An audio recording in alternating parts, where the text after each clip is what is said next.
नमस्कार दोस्तों, मैं हूं डीके शर्मा और आप देख रहे हैं हमारे स्टडी चैनल मैक्स स्टडी को। तो आइए मैं आप सभी को आज का टॉपिक हमारा क्या है तो देखते हैं आज का टॉपिक क्या है। आज का टॉपिक हमारा है मुंडा शासन व्यवस्था। मुंडा शासन व्यवस्था मुंडा शासन व्यवस्था एक सर्वोच्च शासन व्यवस्था माना जाता है जिसमें मुंडा जनजाति के लोग अपना शासन व्यवस्था चलाते थे। और किस प्रकार चलाते थे और कैसे चलाते थे। मुंडा शब्द का अर्थ एक पावरफुल वर्ड के रूप में माना जाता है। जैसे मुंडा मुंडा मुंडा शासन व्यवस्था में हाथू मुंडा का पद, जैसे मुंडा ये हाथू मुंडा का पद था जिसमें हाथू मुंडा कहा जाता था। मुंडा गांव का प्रधान होता है, जैसे कि हमारे गांव में अभी मुखिया का पद होता है, वो गांव का सबसे सर्वोच्च पद माना जाता है, जिसे गांव का मुखिया कहा जाता है। तो इस शासन व्यवस्था में हाथू मुंडा, इसका ही नाम, इस पद का नाम हाथू मुंडा है। जैसे मुंडा शासन व्यवस्था है, मुंडा है, मुंडा जनजाति है, तो हाथू मुंडा को उस पद का नाम हाथू मुंडा कहा गया।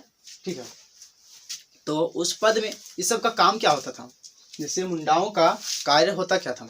तो इस पद जो ये पद होता था ना, ये पद वंशानुगत होता था। इस पद में शासन व्यवस्था वंशानुगत होता था, जैसे कि आपका बेटा मेरा, आपका बेटा का बेटा, बेटा का बेटा उसका, जैसे वंशानुगत चलता है उसी तरह चलता था। और इस शासन व्यवस्था में यहाँ पे लोगों को जैसे किसी प्रकार का भी लगान वसूलना हो, जैसे खेत का रसीद काटना हो या फिर किसी प्रकार का कोई भी चीज़ अगर चुकाना हो, तो ये लोग गांव के लोगों से तहसीली करते थे और अपने से ऊपर लोगों को ट्रांसफ़र करते थे। और यहाँ पे जिस प्रकार की खेत को इन लोग बनाते थे, खुटकटीदार खेत कहलाते थे। जैसे जंगलों को काट के इन लोग अपना खेत बनाए, तो उस खेत को खुटकटीदार खेत कहा जाता था। और यहाँ पे इन लोग सारे गांव में एक्टिविटी जो भी होता था, सारे एक्टिविटी पे नज़र रखता था और उसे कंट्रोल में करता था। पढ़ा, दूसरा में है पढ़ा या पढ़ा। पढ़ा या पढ़ा, जैसे कि एक गांव से लेके दूसरे गांव, जैसे एक गांव, दो गांव, तीन गांव, तीन चार गांव मिला के एक गांव का निर्माण किया जाता था। जैसे कि अभी के टाइम में जिस तरह होता है, जैसे कि तीन चार गांव मिला के जैसे एक ब्लॉक का निर्माण किया जाता। जैसे चार पांच गांव मिला दिया, एक ब्लॉक का निर्माण किया, सारे गांव का डिस्कशन उस ब्लॉक में किया जाता है। इसी प्रकार से पहले पढ़ा होता था और पढ़ा, पहले पढ़ा कहा जाता था या फिर पढ़ा कहा जाता था। इस पढ़ा या पढ़ा नाम था केवल, इस पद में बैठा जो जाता था पढ़ा राजा कहलाता था। जिस पद पे आदमी विराजमान होते थे उस पद का पढ़ा राजा कहलाता था। ये पद भी वंशानुगत होता था। ये पद भी क्या किस तरह होता था, वंशानुगत होता था। लेकिन इस पद में जैसे कि राजा को सहयोग करने के लिए लोग होते थे ना, उस प्रकार से अनेक प्रकार के लोग भी होते थे। तो लोग कौन कौन से होते थे आइए देखते हैं। ठाकुर, ठाकुर पढ़ा का सहायक होता था। जैसे कि अभी हमारे मंत्री, कोई भी मंत्री हो, अगर हमारे जैसे चीफ मिनिस्टर हो गया, चाहे सीएम हो गया, चीफ मिनिस्टर हो गया, या फिर कैबिनेट और प्राइम मिनिस्टर हो गया, चीफ मिनिस्टर चाहे प्राइम मिनिस्टर, हाँ प्राइम मिनिस्टर चाहे चीफ मिनिस्टर, तो जैसे ठाकुर होता था, ठाकुर वहाँ पे उसका सचिव के रूप में कार्य करता था, उसके सचिव के रूप में कार्य करता था ठाकुर हमारा। और दीवान, दीवान उसका मंत्री होता था। दीवान पढ़ा राजा का मंत्री दीवान कहलाता था। और पांडे, पांडे जो होता था, पांडे तो अपने आप में जानवे करते होंगे आप लोग कि पांडे पढ़े लिखे लोग होते थे, इसलिए सारे दस्तावेजों का रख रखाव पांडे द्वारा किया जाता था। और बरकंदाज, बरकंदाज गांव का सिपाही होता था। बरकंदाज गांव का सिपाही होता था। जैसे कि गांव में अगर कोई अनवायलेंस एक्टिविटी हो रहा है तो उस पे कंट्रोल करने के लिए बरकंदाज को बुलाया जाता था और वहां पे वे कंट्रोल करते थे।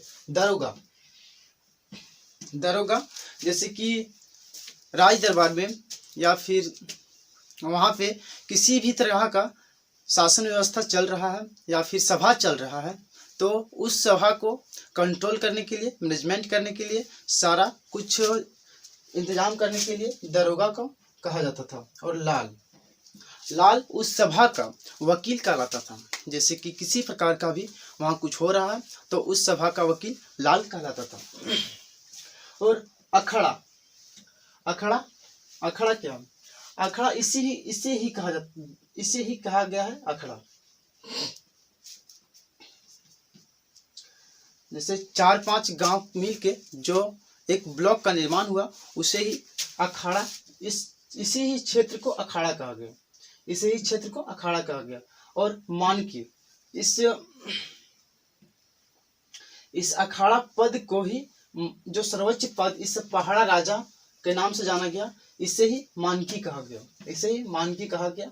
और पहान, पहान जो होता था, पहान इस शासन व्यवस्था में पहान एक पद के रूप में जाना गया है, जिसे हम लोग आज पंडित कहते हैं।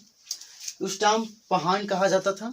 और इसका भी वही काम था कि जिस प्रकार से आज हम लोग पंडित जी से पूजा पाठ करवाते हैं, उस टाइम भी ये पहान केवल देवी देवताएं या पूजा पाठ के लिए ही प्रसिद्ध था।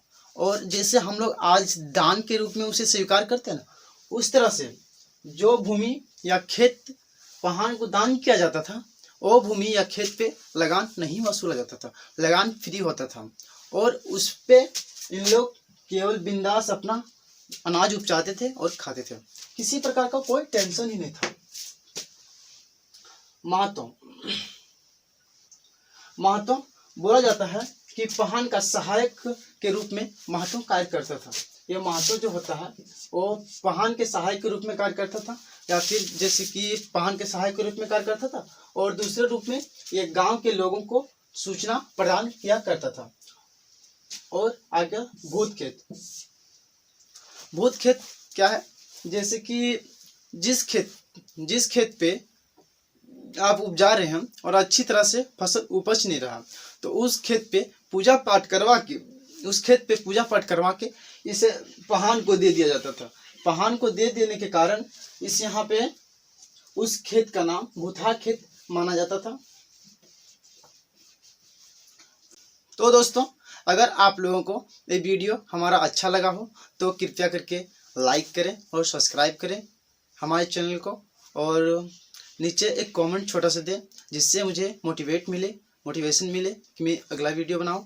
और मैं इसी प्रकार से अगले शासन व्यवस्था को, अपने झारखंड की अगली शासन व्यवस्था के बारे में आप लोगों को वीडियो बनाता रहूँगा और बनाऊँगा। आप लोग मुझे अच्छा प्यार देंगे तो मैं अच्छा वीडियो बनाने का कोशिश करूँगा। थैंक यू, धन्यवाद।